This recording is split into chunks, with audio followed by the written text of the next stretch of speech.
Have you always wanted to do improv quilting, but you're not sure how to get started? Maybe you want an easier way to sew curved shapes together. What if you could do both?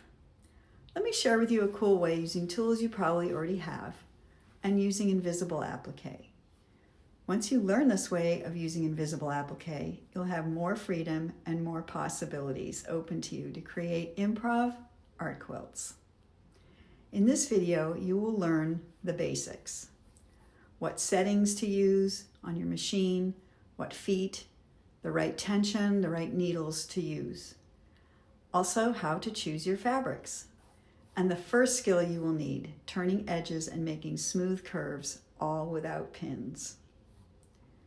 Here is the first sample I ever made using this technique, just to see if it would work. It made me think, what else can I do with this? And then I went on to create two larger pieces in the same manner.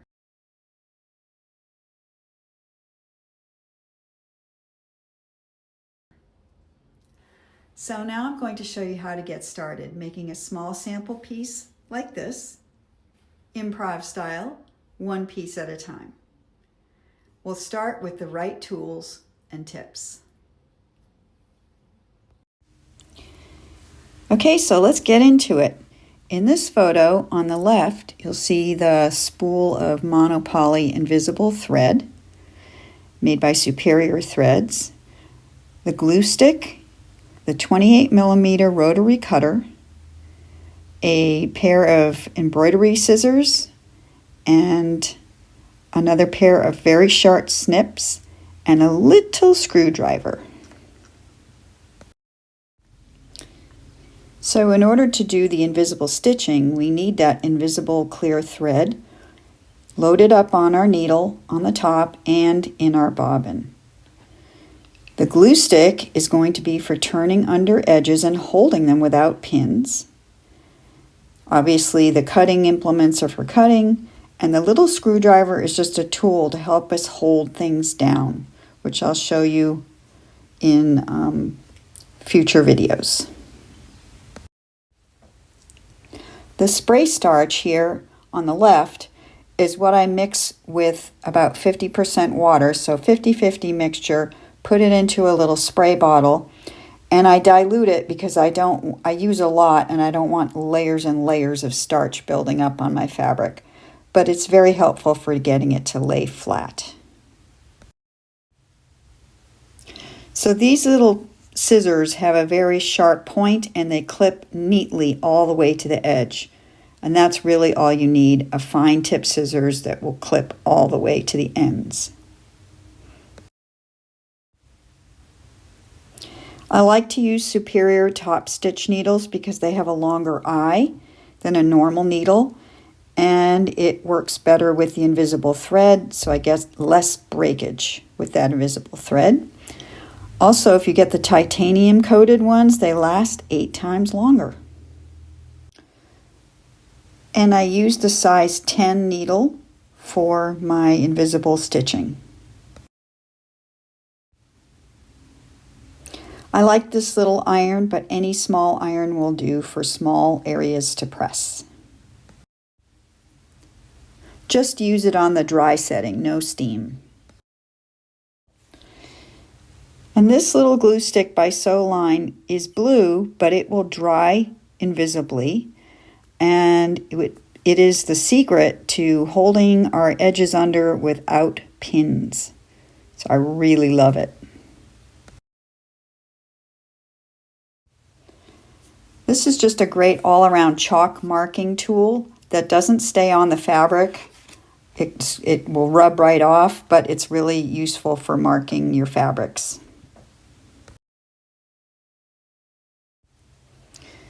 You can use any zigzag foot that's appropriate for your machine. I have a Bernina and I've used the 1D, but recently I purchased the 20D, which has the wider space, so you can see a little bit better what you're doing. Now when you're setting up your machine, you're going to want to loosen your top tension For me, it's about a 2.0 on my Bernina. And then I make sure to hit the memory button so it will save next time I decide to sew. The lower tension will eliminate thread breakage. So we're setting up our machine for a very narrow, small zigzag. You can set it up for any width and length you like. Just experiment with it. Here on the top, I have the width is 1.5, the length is 1.6 approximately. I have found when working with invisible thread, it's very useful to have a thread stand. Here I have a cone of invisible thread, but you can also use a spool on the thread stand, and you can feed that up into your machine, and it also reduces the drag on the thread, which again helps stop the breakage of the thread. So there you have it. Okay, here we go. I have got my scrap pile here, and I am just going to start picking out some scraps. I have a big pile of neutrals here that I can use. And then I'm kind of liking this pretty pink. So I think I'm going to come up with some pinks and some reds. Let's see what else I can. Oh, this is kind of nice. This little ombre kind of piece like here. And let's see, what else can I find in the goodie bag here? Because we're making this sample very small, I'm just going to start out with some little scraps. So you can use any scraps you want, but I'm going to kind of like make it look pretty so I'm actually inspired to work on it. It's always a good idea. And what else have I got in here? What's this? That's a nice big piece. I think I'm going to grab that. And this piece is very small, but I have some larger pieces that I can probably would be more useful. So I've got that and that. I've got nice light pink. I need to find some more of that if I can find it. But if not, I've got some middle range values here. This is on the light end. This is on the dark end. Over here. I'm just sort of arranging them by what I think is the values. And just to make sure I got a pretty good range. So I'm pretty much staying monochromatic just for the sake of simplicity. I don't want to be too precious with this. I just want to, figure out how to work with these shapes with the invisible applique and not worry too much about what it's actually going to look like at the end. At the end, you might have a pretty little sample. It's always good to have a really dark and some really light. So I'm just going to throw that in the mix. If I hate it, I can always take it out later. There's another piece of a dark. And this would be a really dark.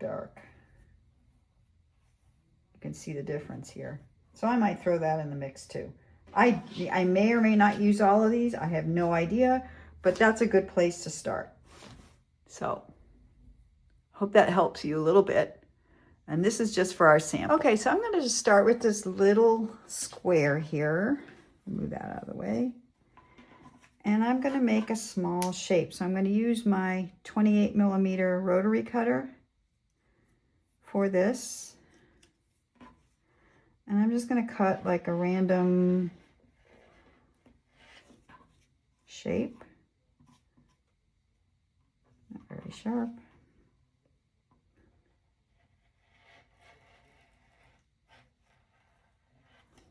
Sort of little teardrop shape here. Okay, so this has a deep curve in it, and it also has a sharp point. So what I'm going to be showing you how to do is how to prepare this shape to applique onto another shape. But what I might actually do is just prepare this side of the shape and then sew that edge, and then prepare the other side of the shape and sew a different fabric on the other side of the shape. So the next thing I'm going to do is prepare one edge. Okay, for this part of the process, I need a really sharp little scissors, which I like to use, and then my glue stick. So first thing I'm going to do is make little snips in the edge, about 1/4 of an inch apart.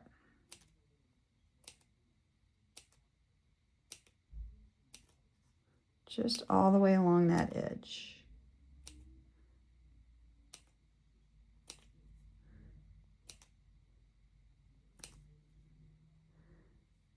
I'll keep going a little bit.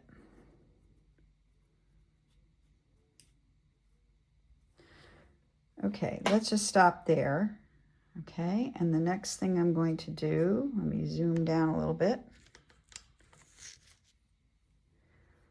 is I'm going to turn it to the wrong side. And I'm just going to put a little line of glue just sort of at the bottom of where I clipped.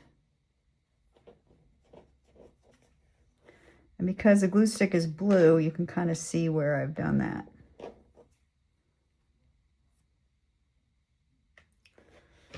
Okay, my next step is I'm going to grab my little screwdriver and I'm going to take it and I'm going to start turning that edge little by little. It takes a bit of practice, but once you get it, so you can see this bit right here is not going to work, so I'm going to have to lift that edge up.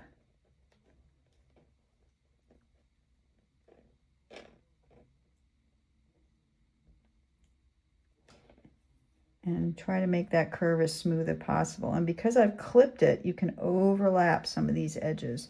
Now the smaller the piece, the harder this is going to be, but you can still manage a nice smooth curve.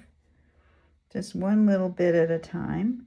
And I just hold it down on top of the glue,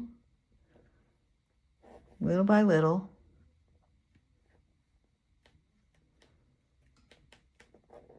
Press down with my finger as well to hold it down. Now see, that piece is going that way and I want it to go more straight. So I'm going to lift it up with my screwdriver and then I'm going to clamp it down.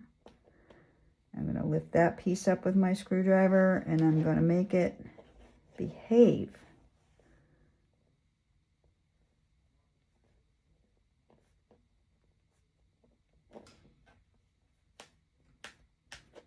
Okay, so now it looks like that. So I'm going to take it over to the iron and just give it a quick press. Okay, so now my edge is a little bit of a point there, but I can probably, that little bit is not going to matter that much. So now I have to decide, clip that curve a little bit more. I have to decide what piece am I going to add this to. So I have decided I'm going to add this to, let's say, this dark piece right here. So let's just say I'm going to add it like that. Okay, so I'm going to line that up like that. I'm going to use my glue stick again. I'm going to come in, just put a little bit of glue there to hold it here and there. So it'll stay put while I'm stitching it. The nice thing about this glue stick is it disappears once you iron it. See, it's not going to remain blue. So I'm just going to go quick press that. Okay, so that is not going to move while I'm stitching it. So now I'm going to add my line of invisible applique all along that edge. And then on the other side, I'm going to trim away any excess. I hope you enjoyed this little taste of how you can use invisible applique to make improv art quilts. Join me next time as I demonstrate how to sew the curved pieces together to create a small improv sample. In the meantime, download my free 10 Best Tools for Invisible Applique checklist. You'll get a detailed list of each item in this video and where to order it in case you don't already have it.